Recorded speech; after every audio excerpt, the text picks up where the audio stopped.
For 9 years, I shot almost everything with one lens.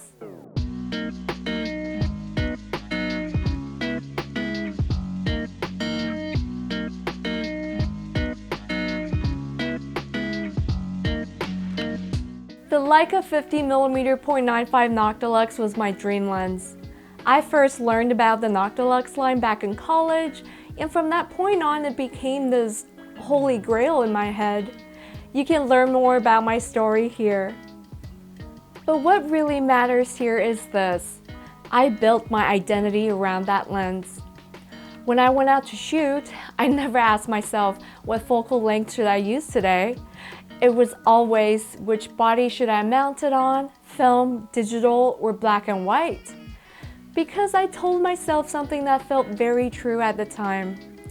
I can always move my feet, but I can't change the way a lens renders. And rendering matters. The 50 compresses space, the 0.95 isolates subjects. The background melts away in that dreamy, creamy way. When I step back, my subjects look almost three-dimensional. It was that combination that made me fall in love with it.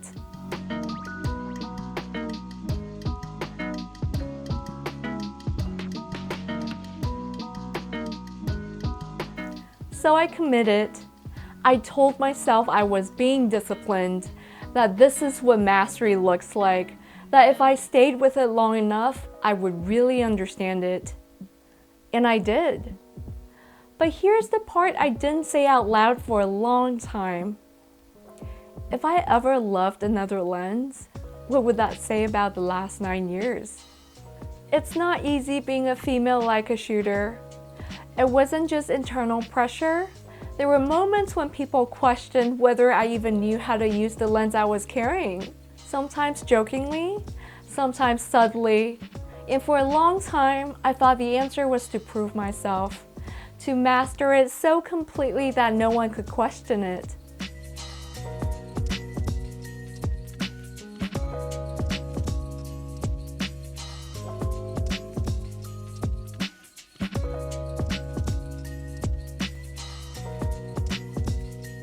But somewhere along the way, I realized I don't need to answer every assumption.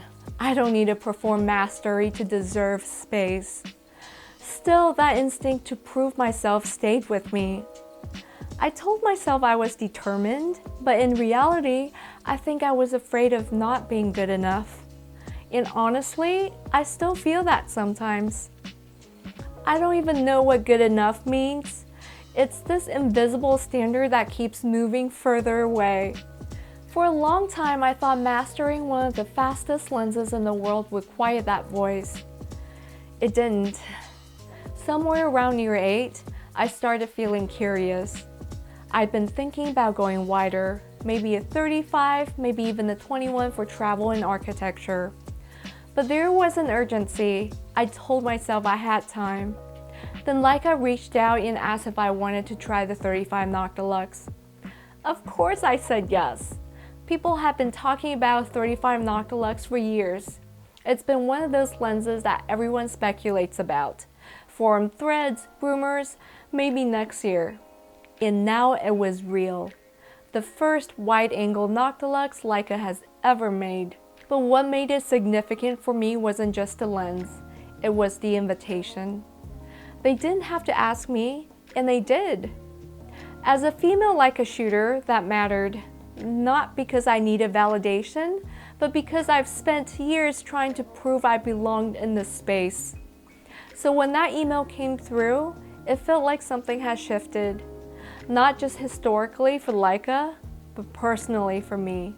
So I went into it with an open mind. The very first thing I noticed wasn't the focal length, it was the size and the weight. The 50.95 is about 630 grams, the 35 comes in at around 366 grams. The difference doesn't just sit on paper, it changes how long you carry the camera, how long you keep it up to your eye, whether you bring it to something casual or leave it at home. After 9 years with the 50, the 35 felt small, light, balanced. Physically, it changed how I moved with the camera. and that already changed the kinds of images I was making.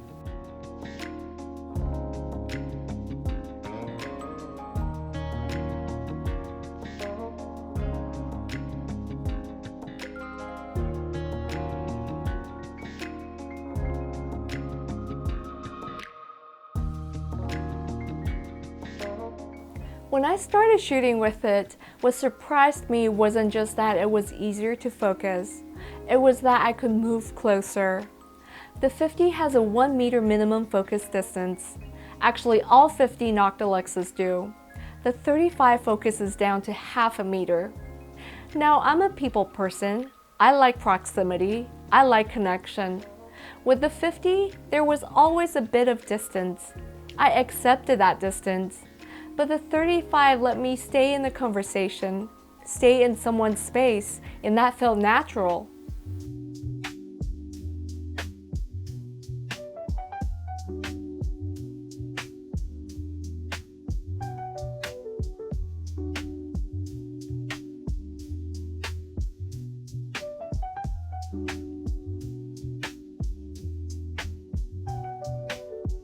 Technically, something else surprised me.